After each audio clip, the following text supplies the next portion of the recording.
Assalamu alaikum wa rahmatullahi wa barakatuh. Welcome to this new English lesson. This lesson is for the third intermediate, the second semester. The subject is English, Full 6. The lesson is 3C, A Friend in Need. It's the second part of the lesson, grammar, listen, and write.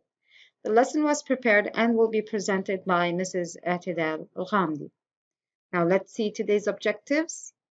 Today's objectives are identify structure of conditional sentences type 2. Listen for specific information. Then we are going to write a letter of asking or giving advices. Now, as a warm-up, what is the sport the boy would like to practice if his father agrees to buy skates? So the boy wants to buy skates. What do you think that he would like to practice? Very good. Roller skating. Yes, he would like to practice roller skating. So if he buys roller skates, he would practice roller skating. If he bought roller skates, he would practice roller skating. Excellent. Now, conditional sentences type 2. These are mostly some impossible situations that are difficult to happen. So let's look at this sentence. If we say, if Ted bought a motorcycle, he can't, but if Ted bought a motorcycle, what would he do? He would ride it to school every day. So what did we do? Here we have the if phrase or the if structure sentence. So we say, if Ted bought. So this is the sentence. The first part of the sentence is the if clause. So bought is in the past simple. Yes, it's in the simple past. Of course, we have to have two clauses. The first clause could be if, or the second clause could be if. Okay? So because it's in the first clause, so we have to put a comma. He would ride it to school every day. So we have here a model in the past tense and then a base form of the verb. So we have a past model. We could use could or would plus a base verb. Okay. Note, keep in mind, when we use if I were you, it means that you're going to give an advice or you're going to express an opinion. If I were you, I wouldn't listen to my friends. If they are bad friends, I wouldn't listen to them. If I were you, I wouldn't listen to them. Okay? Now, we are going to complete the sentence with the correct form of the verbs in brackets to form conditional sentences type 2. Let's put in mind that the if clause will be in the past simple and the other clause would be a model in the past tense plus a base form of the verb. So let's start. If my best friend, here we have the verb between brackets, shout. So what are we going to say? If my best friend shouted, very good, shouted at me, yes, we have the other phrase here or the other clause. We would say, I would feel really bad. Very good. I would feel really bad. Okay, number 2. If I, so the if clause will be only in the past simple. So we have be here. What is the past simple or the simple past of the verb to be? Very good, were. If I were you, okay, so here not go. So we are going to add would because we have in the negative form. So we are going to say, I wouldn't go to school. I wouldn't go to school today. You look ill because she's sick. Okay. Number 3. I blank try to save money if I. So the first clause is not the if clause. So we're going to have a model in the past tense plus the verb in the base form. So we are going to say, I would try to save money if I wanted. Very good. If I wanted. Keep in mind, because the if clause here is in the second part of the sentence, so we're not going to put a comma to separate the sentences. But if we have it in the first part, we are going to have a comma. So if we have clause number 1 and F clause, we are going to separate the second clause by a comma. And if we have the F clause in the second part of the sentence, we don't separate it with a comma. Very good. So I would try to save money if I wanted to go on a holiday in the summer. Very good. Okay, number 4. My sister. So this is the second, and this is the clause, the main clause. It's not the F clause. So we are going to say my sister would scream. Very good. Would scream if she. So the F clause is in the second part of the sentence. So we are going to say if she saw an insect in her bed. Excellent. Very good. Great job. Okay, now we are going to go to the listening part. We're going to listen to two friends talking and see what is Larry's problem. Listen carefully to the audio. 4. Listen. A. Listen to two friends talking. What is Larry's problem?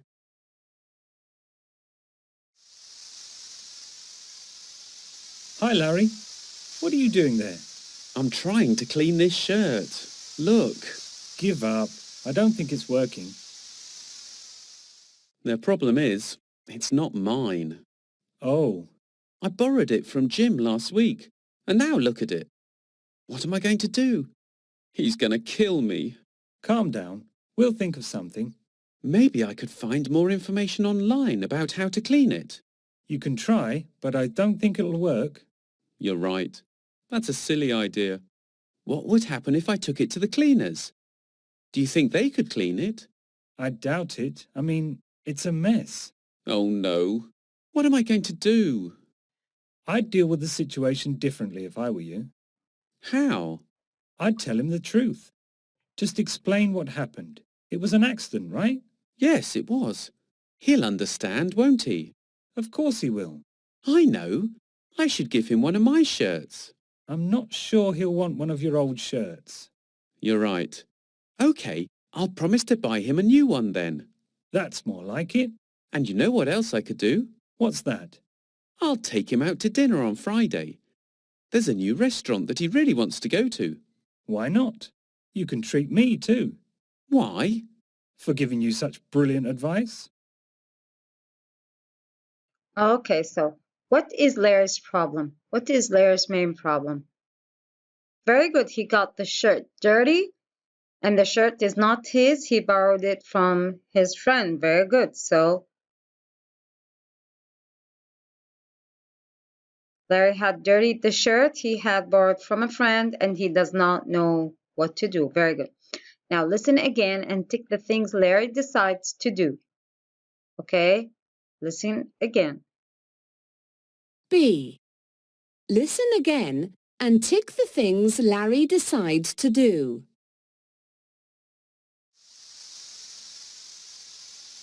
Hi, Larry. What are you doing there? I'm trying to clean this shirt. Look. Give up. I don't think it's working. The problem is, it's not mine.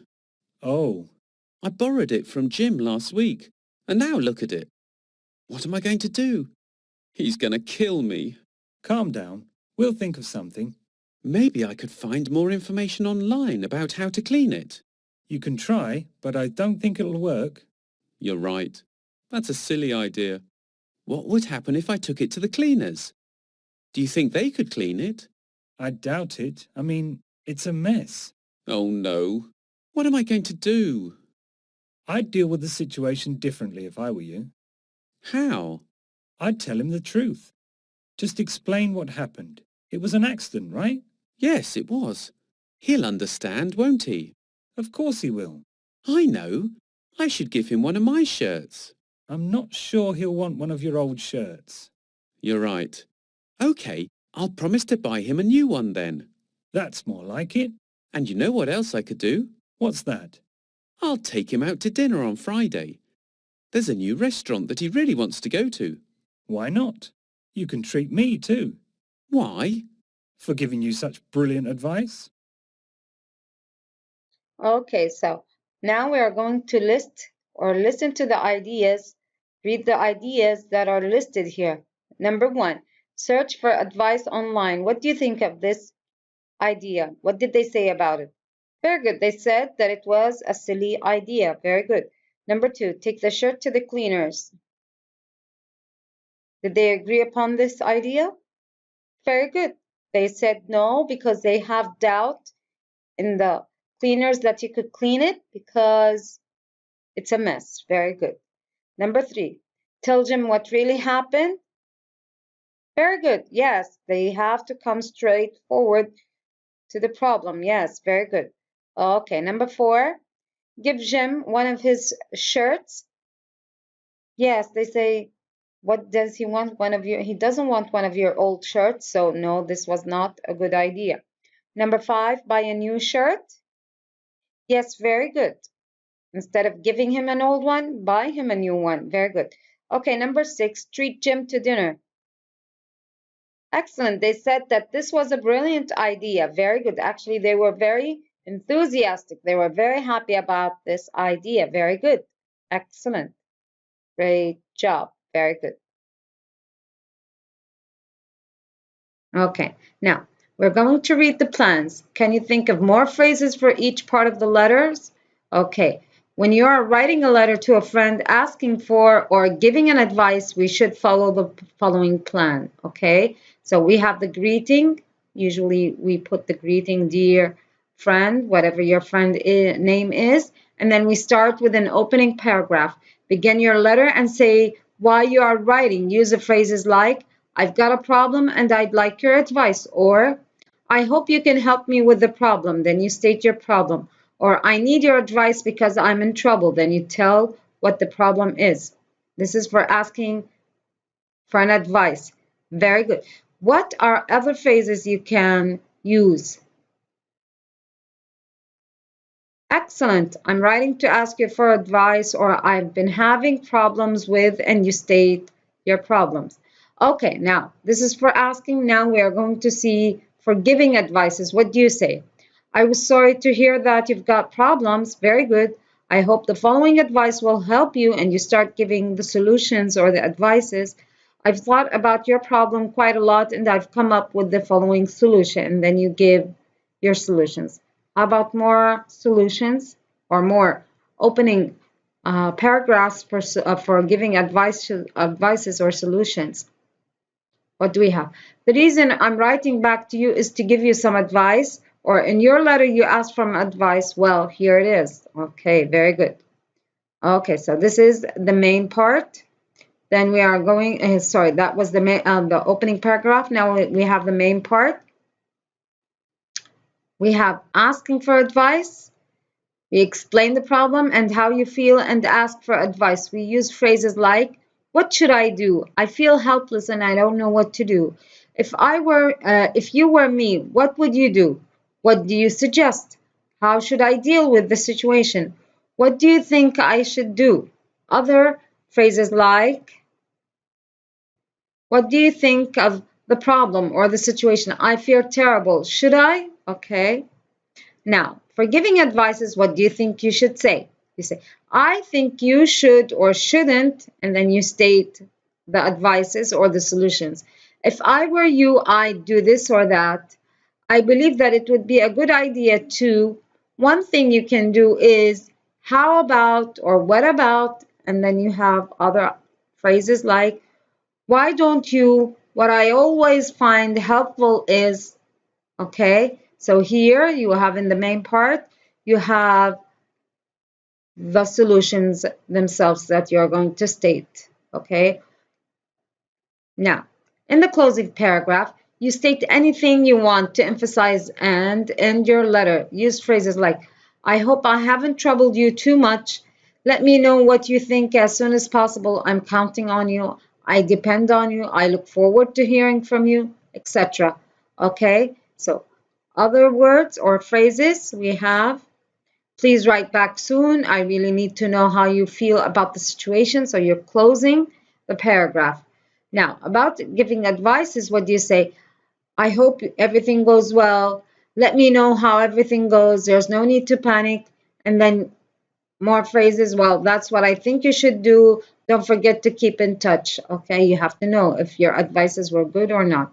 And then at the end, you sign off. You write sincerely or your name. Actually, your name will be the sign off at the end. Okay, so to sum up today's lesson, today we went through the structure of conditional sentences type 2. We listened for specific information and we wrote a letter of asking or giving advices. References for today's lesson were Full Blast 6 Students Books, Full Blast 6 Teacher's Guide, Full Blast 6 Audio, Google Clip Arts for pictures. Thank you for attending today's lesson. Hope you had fun and enjoyed. See you next time.